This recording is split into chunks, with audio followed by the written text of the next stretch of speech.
A little boy went to his mother and asked her, "Mother, tell me, how did we come into this world?" So the mother said, "This is a good opportunity to teach my son something about faith." So she told the little boy, "Sit down, I'm going to tell you." She opened the Bible and she explained the whole creation story in the book of Genesis, and she said, God made out of the mud Adam, and he breathed into Adam, and that's how we came into the world. God created us. The boy wasn't convinced, so he went to his father and said, "Dad, tell me, how did we come into this world?" So the father said, "Son, sit down." And he talked about the Big Bang Theory and the theory of evolution of Charles Darwin, and he said we came from apes. The boy was now confused. So he went running to his mother and said, "Mother, you told me we came from God, and Dad is saying we came from apes. Which one is the truth?" The mother said, "Son, listen. I explained to you my side of the family, where it came from. And your dad explained where he came from." Well, my dear friends, God created us all. He created the family. Now, we've been reflecting over the past 3 days on family. A professor walked into his classroom with an empty jar. He placed the empty jar on the table before his students. Then he took out a box full of golf balls, and he filled the jar with golf balls. And then he asked the students, "Is the jar full now?" And the students said, "Yes, the jar is full." And then he took out another box, a box full of pebbles. And then he emptied that box into the jar. And he slightly shook the jar, and the pebbles slipped into the spaces between the golf balls and filled up the jar. And then the professor asked the students, "Is the jar full now?" And they said, "Yes, it is full." And then he took out another box full of sand. And then he emptied the sand into the jar. And the sand filled up all the empty spaces. And now he asked the students, "Is the jar full now?" And they all unanimously said, "Yes, it is full to capacity." And then the professor took out from his bag a can of beer, opened it, and emptied the beer into the jar. And the beer filled up all the rest of the places. And when he did that, the students burst into laughter. And when the laughter died down, the professor looked at his students and he said, "This jar represents your life. This jar represents your life." The golf balls are the important things, like family, your spouse, your children, your health, your friends. The pebbles are the other things, like your job, your car, your house. And the sand are all the small stuff of life. Now, if you fill the jar with all the small stuff, which is sand, there will be no room for the golf balls in the jar. So get your priorities right. If you fill your life with all the small stuff, there will be no room for the most important things of your life, which are the family, your spouse, your children, your health, and friends. Think about it for a moment, my dear friends. Today we're reflecting on family in the secular world. How we are chasing after the small stuff. How we are filling our life with small stuff that are immaterial at the cost of family, spouse, children, health, and friends.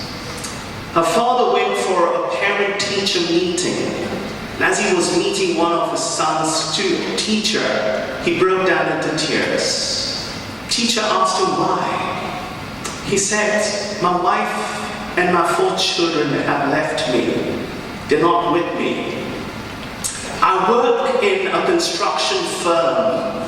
I work every day for 18 hours. I worked hard so that my family could have the best. But unfortunately, they're not with me." What he didn't realize is what they were wanting was not the things that he could buy, but his very presence. He was giving so much of importance to all the small stuff that he forgot what was most important was the family. And I want you to realize, my dear friends, that there are some things that money can't buy. Your family, your spouse, your children, your health, your friends. Never compromise. Put your priorities right. If you take care of the golf balls, the rest will fall in place. But never compromise your golf balls for the small stuff of life. Today, I will be reflecting with you on family in the secular world. And family has been a matter of concern for the church. If you have been keenly following the church, it has been investing tremendous energy and concern for the church, for the family. In the year 2014 and in the year 2015, there were 2 synods of bishops on family. The first synod was on the pastoral challenges of family in the context of evangelization. And the second synod that happened in the year 2015 was on the vocation and mission of the family. And as a fruit of these 2 synods on family, the Holy Father Pope Francis brought out a beautiful document on family titled Amoris Laetitia, the joy of love in the families. And that's why you have it on your brochure, on the posters, on the theme of these Novena, the joy of love in the families. The church has been really concerned about the affairs affecting the families today. The church is concerned about each one of you. And the church invests a lot of its time and energy to build families. When the Holy Father Pope Francis was addressing the US Congress in the year 2015, before he could address the world needs of families in Philadelphia, this is what he said to the members of the Parliament, of the Congress. He said, "I cannot hide my concern for the family, which is threatened perhaps as never before. The families are being threatened today as never before, from within and without. Fundamental relationships such as marriage and family are being questioned today. Fundamental relationships such as family and marriage are being questioned today." I want to take you through some of the secular factors that's affecting our homes, our families, and marriages today. I'm going to shock you with some statistics. 50% of young couples between the age group of 22 to 26 are in live-in relationships, what I mean cohabitation. These are not recognized marriages. And 70% of cohabitation couples break within 2 years, and most never end in a marriage. either civil or ecclesial recognition. There is today a culture of non-commitment. If there's one word today's generation does not understand, is the word called commitment. They just can't understand how someone can commit themselves to the other for the rest of their lives until death do them part. Forget it. I can't live with someone for the rest of my life. They fear commitment, and as a result, they don't want to get into a committed relationship through the sacrament of marriage. This is a growing trend in our secular world today. Another big problem that we are facing as a result of non-commitment, there's a huge problem to the very permanence of marriage. Today, the permanence of marriage is being affected because of non-commitment. Then we have legalization of same-sex. Many countries around the world are legalizing same-sex, and there's a huge debate happening in our country here in Singapore about decriminalizing. So there are cascading effects on society about adoption of children by same-sex couples and the effect it will have on society. There's also a growing number of divorce.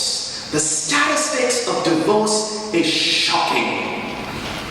3 generations of American couples have been gone through divorce, and it affects the children to such an extent they're not able to trace their roots and their genealogy. 3 generations of families have gone through divorce, and the children are not able to trace their roots as a result. I was trying to find out the latest statistics of what is the situation of divorce rate in Singapore, and the latest that I could get is of 2012. This is an article by Janice Tai in Straits Times, and this is what she says. In the year 1980, there were about 22,444 marriages, out of which 1,551 ended in divorce. Now that ratio has gone 3 times more to 4 times by the year 2012, where the marriages in 2012 were 27,936, out of which 6,893 marriages ended in divorce. A ratio from 1,500 has gone to 6,800. Shocking. And the number one cause for divorce is infidelity. Apart from these problems, there are also parents are having trouble how to give faith and morality to our children.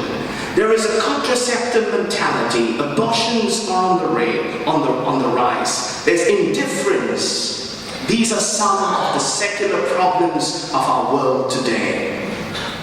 Pastor Rick Warren of the Saddleback Church, the author of the famous book Purpose-Driven Life, he was invited to address the World Meet of Families in Philadelphia to summarize the situation of our secular world today and what our families are going through. The threat to our Christian family is large, and he beautifully summarizes it. And I'd like to read for you what he has to say.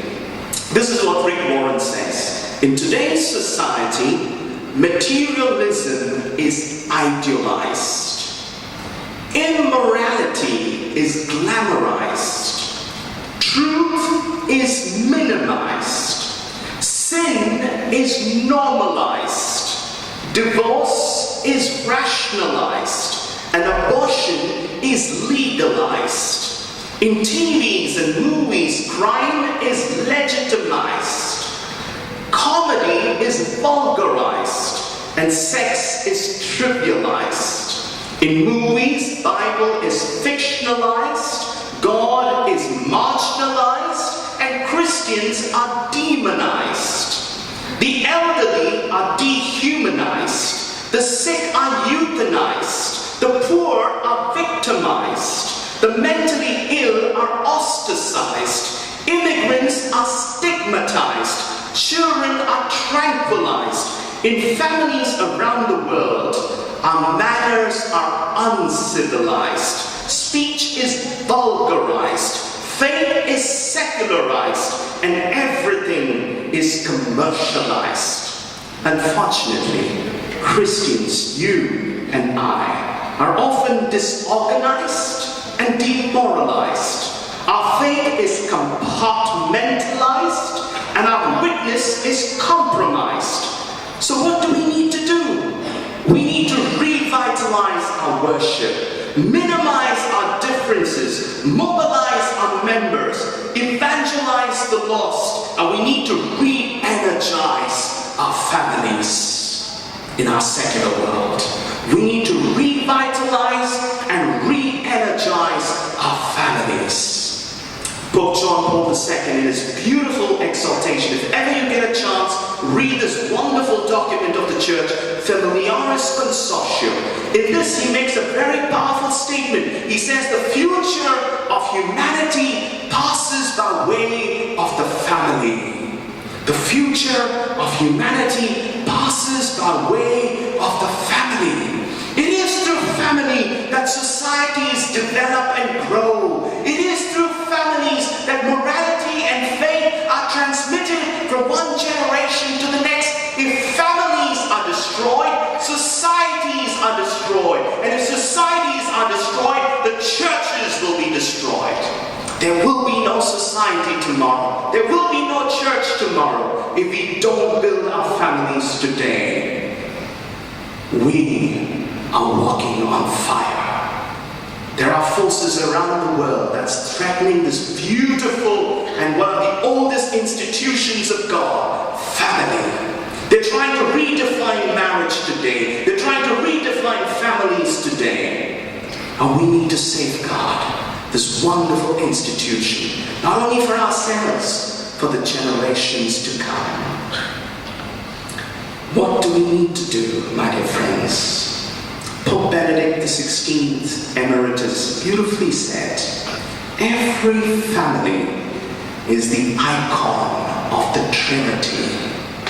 Every family is the icon, images of the Trinity, because of the love that exists between the members of the family and the fruitfulness of that love. If a little child comes and asks you, give me an image of the Trinity, you know what you got to show them? You got to show them, child, look at our family.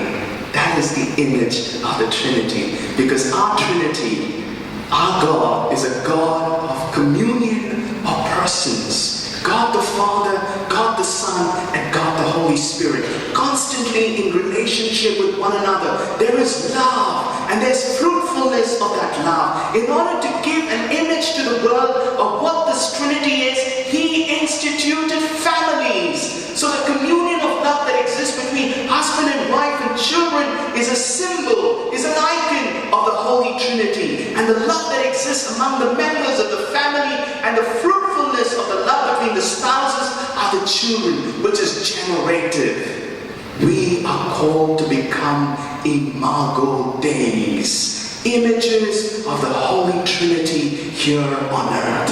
Let the world look at us. Let the world once again put their faith and trust in this institution of marriage and say, what a beautiful institution this is, where we begin to truly live that communion of love, faithfulness, and fruitfulness.